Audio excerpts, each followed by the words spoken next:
Hello and welcome to Around the Clock. I'm your host, Yolanda Greaves. On today's show, I'll be speaking with Jen Ball, Ashland's newest assistant town manager and one of our newest employees. We'll also be visiting Stone Park and Kids Spot for Green Up Ashland Day.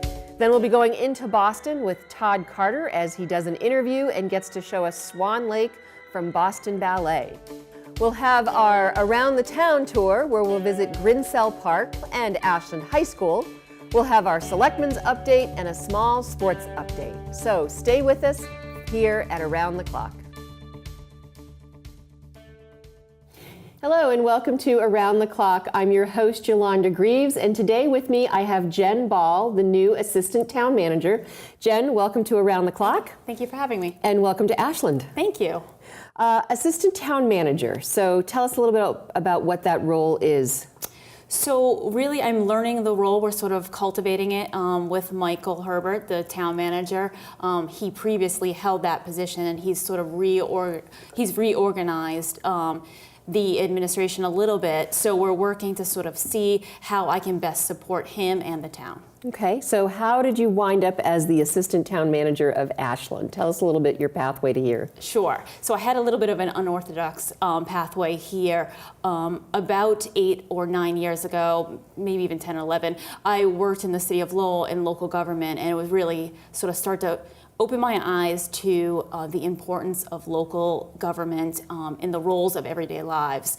And I really, at the time I was working at the police department and really learning about program development and how you can work with a community to help solve problems. And I really loved that.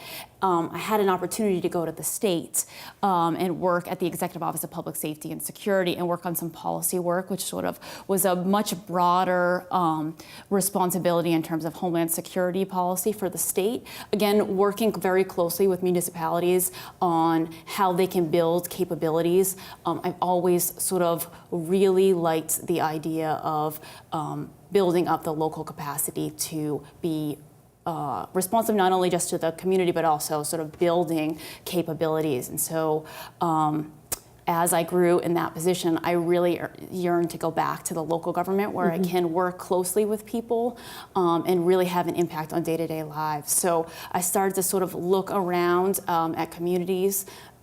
This position came open, I applied. And went through an interview process and was lucky enough to be chosen. Now, before Ashland, you were in Framingham. I was at MEMA. Oh, you were at MEMA in Framingham. Okay, okay. And what was your educational background? Because I find it interesting to find how did their education possibly get them or assist them in making these decisions for their work? Sure. So undergraduate, I was a psychology major. At the time, I thought perhaps I would do counseling and or maybe working with young people. I did a little bit of work with young folks. I worked at camps. I also worked in a DYS facility, so with juveniles who have been adjudicated. I got my master's in criminal justice, again, sort of trying to think about how I could work with young people, mostly in the community. I was striving to be a juvenile probation officer. Unfortunately, that didn't come to fruition, but I sort of fell into a position where I was able to do some research on school-based policing at Northeastern at the Center of Criminal Justice Policy Research. And again, realizing that local officers have an awful lot of impact, not just on sort of crime, but also how young people see police officers, but then also some of their opportunities they have in school. And then I was able to sort of move that into working at a local level at the police department and sort of open my eyes to a whole host of things that are happening in local government. Okay, so you've been in your position about 3 weeks? 2.5 weeks. 2.5 weeks? Yeah. And you've sort of been initiated by fire? I have. At least 1 or 2 selectmen meetings under your belt, yes. And then town meeting. So thoughts on the town meeting process? I thought last night's town meeting was fantastic. I was really impressed with the amount of people in this community that are really engaged, had really interesting, thoughtful comments. I thought that we moved through the process pretty well last night, so I was really pleased. You might get a debate depending on who you're talking to about that, but yes, that's probably true. So you've been in 2.5 weeks. Thoughts on where you think you can take the position as you work with Mike to develop it? So some of the things we've talked about doing is, again, my background has a little bit of data analysis, so sort of thinking about doing a little bit of performance management perhaps, expanding that program a bit. I think the other piece is sort of working with the Health and Human Services that we currently have, and seeing how we can potentially enhance that or promote that a little bit more. I think I'll be working, I hope, with the community and just sort of see what type of initiatives, issues, and those things that we can sort of address. Okay. Well, I want to welcome you again to Ashland. I think it's going to be great having you work with Michael. Now, one of the things Michael did tell us when he hired you was that you're a detail-oriented person. So we're hoping that you can help him with some of those details. I'm working on that. I am. I'm working on that. I think Mike it sounds like he has found someone to sort of complement him. And I look forward to hearing more as you guys create these two positions and how they work together. Great. Thank you. I'm looking forward to it. So before I let you go, and I think this will be an easy one because you are new to town and you haven't spent much time, one of the questions I always ask first-time guests is there something about you, Jen Ball, that might be interesting but not too many people know that you'd be willing to share with our viewers? Sure. So I don't know if this is particularly interesting, but maybe slightly unusual for my cohort. Okay. So I met my husband in high school, and so I don't know that there's too many people in my age generation that stayed with their high school sweetheart. So we've been married for 12 years, but we've been together for over 20. Wow. Well, congratulations. That's great. Thank Good you. for you guys. Yeah. So even though it's only been 12 years of marriage, that 20 years of being together and going through a lot of changes, I mean, from high school to college. Right, yeah. And so he obviously was in the same town as you. And he was, and we went to separate colleges. Oh, good. Yeah. Well, congratulations. And thank you for sharing that. Yeah, no problem. Okay, stay with us and we'll be back with more Around the Clock. Welcome back to Around the Clock. It's time for our Selectmen's Update. We're going back in time a little bit. This was from the April 20th Selectmen meeting, and it was a fairly quick meeting, a number of items. We talked about a paving and sidewalk update from David Manugian as we head into the spring and summer project time as to what streets. Elliott Street will be seeing some improvements as well as other streets in downtown. We discussed the commercial vehicle bylaw as to where commercial vehicles can park, and that'll be something on town meeting warrant. We talked about the downtown and some of the projects that are going on down there regarding the signs and some of the improvements being made over around the library. And we also discussed the donation bin bylaw, another article that will be happening at town meeting. The donation bin bylaw is going to apply to the donation bins that you see in different people's properties where you can leave items to be donated. And you'll hear more about that with our town meeting update. We appointed a new auxiliary police officer, so welcome to Peter Slamman, who is now one of our new auxiliary officers. We accepted a gift from the Ashland Cultural Council, thank you to them. We did a declaration of surplus of a vehicle, and we also approved the firefighters' MDA boot drive that happens in September. Under our old and new business, we had a discussion about a decisions at every turn steering committee and who from the Board of Selectmen is going to be on that. We're actually did not make a decision that night, but we will at our next meeting. We discussed some responses to some open meeting law complaints that happened for 2 different projects, and those are still being discussed as well. We did vote to post the town meeting warrant and the town election warrant. So again, this was all at the end of April, and we've had our first night of town meeting, so that was all done. We had a horse and deer crossing request that is being looked at, so that'll be updated soon. We reviewed and updated a list of street names up off of High Street and High Street Extension for some new houses that are going on the Hillside Estates. We did a proclamation for Women's Lung Health Week, And we approved our BAA grants. So thank you to all who ran and helped raise money for the grants, and congratulations to all those who received some of our grants. And then we had a couple of updates from the town manager regarding the rail trail district and the Upper Charles Rail Trail. A lot of rail things being discussed. All in all, it was a good meeting. The big thing was we were getting ready for town meeting, which then happened on the first night was on Wednesday, May 4th. Well, that's it for this Selectmen's update. Stay with Around the Clock for more news.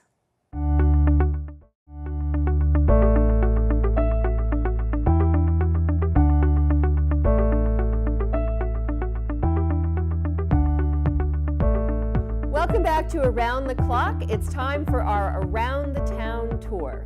We start at Grinsell Park and Little League opening day. There was a parade that happened from Stone Park that wound through the streets and wound up at Grinsell Park, which is over by the bridge on High Street. There were some great ceremonies to kick off the season for our Little Leaguers. It's great to see the young boys and the young girls out there getting ready to play, and the parents that support them by being parents and coaches and referees. Fortunately, it was a nice day, the sun was out, and everyone looked like they were enjoying themselves.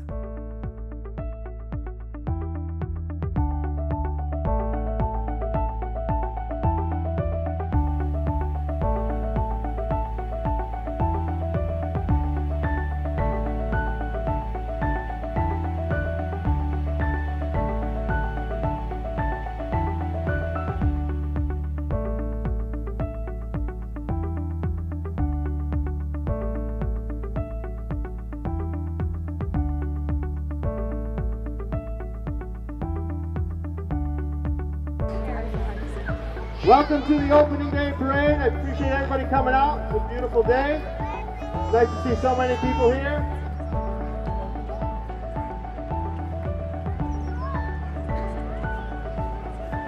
Team, we have Ethan Antonik, Devin Yules, Maddie Gillis, Jeffrey Conway, Luke Herder, Dante DeVonzo, Jake Troutman, Matt Neal, Abby Hornan, Thomas Apke, and Mason Dubanowitz, and their coaches Jeff Troutman, Larry Gillis, Sean Neal, and Joe Herder. Big hand.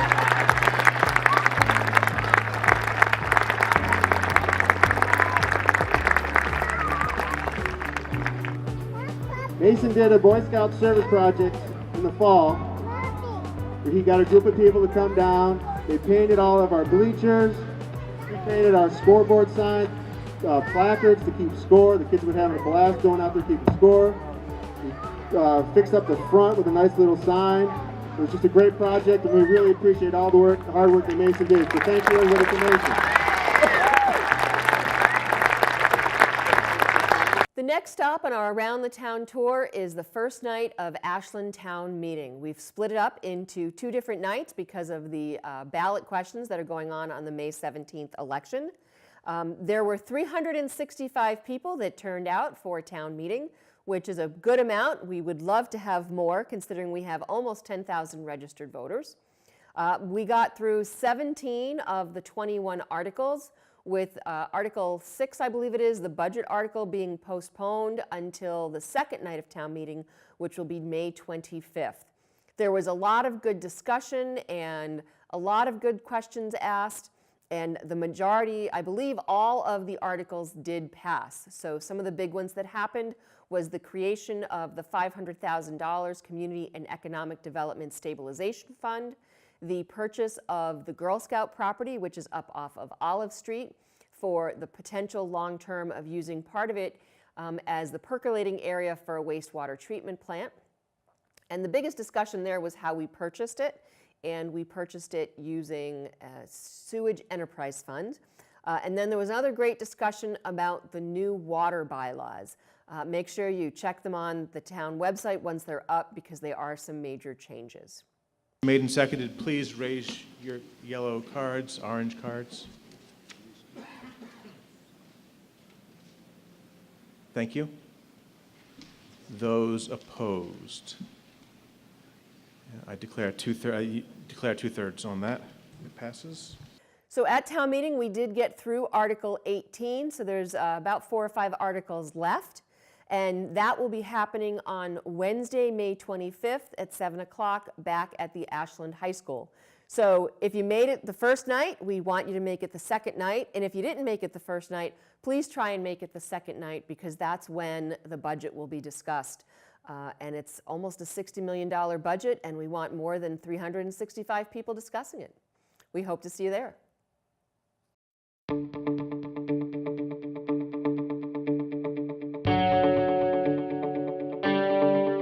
We'll be heading out to Stone Park and Kids Spot for Green Up Ashland Day. This is related to Earth Day. It happens the first Saturday in May. This is the 5th year that it's happening.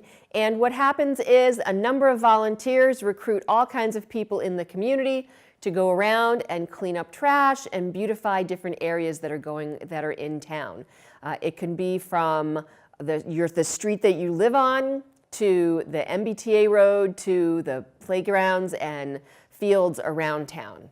So let's go out to Kids Spot and Stone Park.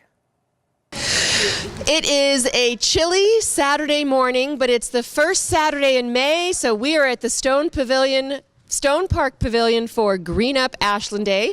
We are here with Judith Sallet and Jean Walker. Ladies, thank you for being with me this morning. You're very welcome. It was a pleasure to be out here and part of this. So tell us, what is Green Up Ashland Day? Green Up Ashland Day is Ashland's answer to, in one respect, to, what's the word? I just lost it. Earth Day. Thank you. I planted 2 trees that are still growing the first Earth Day. So and I'm excited. When was that? When was the first Earth Day? Way back in the 70s, no? I can't remember. I remember hearing about it in the 80s when I was probably in college. Yeah. And at any rate, this is our way of cleaning up, helping to get Ashland clean and green, and taking debris that would be detrimental to the environment and pulling it together and getting rid of it. Okay. But getting rid of, and also the other thing is, it is a very community oriented thing, and people get out there together. People who know each other, people who don't know each other, are all out there doing something for the community and for our environment. Judith, Jean, about how many volunteers do you get? Well, different years differently. And this year, because of the weather being cold and rainy, we don't have as many that oftentimes just show up. But we always get some high school students that come. This is a good opportunity for community service for them. And then we also have adults that help us at satellite locations. This year we have 3 satellite locations, one across from Sunnyside, one at the Encompass Gym, and one at Focus of Fitness. And Focus of Fitness, this is the first year we've had it there, and the bags, they have to keep being replenished there. So that's a place that we'll go to next year as well. So we do have, I bet we have at least 150 people on a normal year, that between picking up and helping out, registering people and things like that. So it's a good number of people. Well, as a resident of Ashland, I want to thank you. I think this is a great thing that you ladies lead and do. Other years, last year I was able to participate. I hope to be back again next year to actually be working and not just on camera. So it's nice to have somebody that knows the town be at one of our satellite locations, as you were last year. We appreciate that. Yeah. Good. Well, thanks for speaking with me. Hopefully it'll warm up a little before the end of the day, and good luck, and we'll hopefully see you again next year.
It's time for the Around the Clock Arts Update. Todd Carter, one of our videographers and now on-air talent, was able to go in and see Boston Ballet's Swan Lake. Boston Ballet is kicking off their spring season with Miko Nisensen's Swan Lake. It's a more than 100-year-old timeless classic choreographed by the artistic director Miko Nisensen. This production runs through May 26th at the Boston Opera House. Todd had the opportunity to interview Ashley Ellis, one of the principal dancers of Boston Ballet.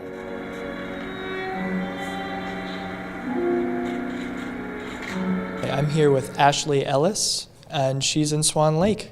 Can I ask you a bit about the story?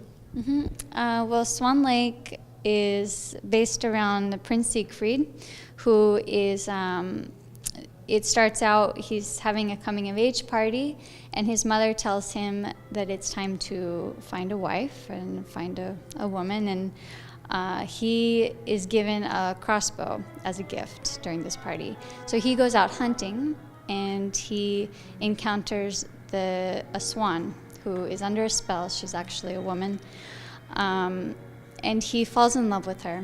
And they both fall in love, but because she's under this spell, it's complicated. So they dance together a little bit, and then they part. And later in the third act, there's another party, and people come from all over, and there are princesses that are presented to him, but because his heart is with Odette, which is the white swan that he's fallen in love with, he only is thinking of her, and so everybody else he just doesn't even really pay much attention to. And Rothbart is who has cast this spell on Odette, the white swan, and he comes to the party, and he brings Odile, which is the famous black swan. And so he brings her to try to kind of lure and trick Prince Siegfried into falling in love with her instead of with Odette. So they have this pas de deux together, and he gets tricked, and he swears his love for Odile. So, and by swearing his love, it's supposed to break the spell that was put on Odette. So that was the whole idea with tricking him. It's a long story, but. Yeah, so he realizes what he did. He swore his love for the wrong woman, and Rothbart shows him what he did, and he's heartbroken and runs back to try to find Odette, and then the fourth act happens. Can I ask you a little bit about your role? Yeah, I dance the role of Odette Odile, so it's one ballerina that dances two different roles. So they're not the same person, but it's one of the things that it makes the role very exciting, because you get to play this evil black swan and then this very pure white swan, Odette.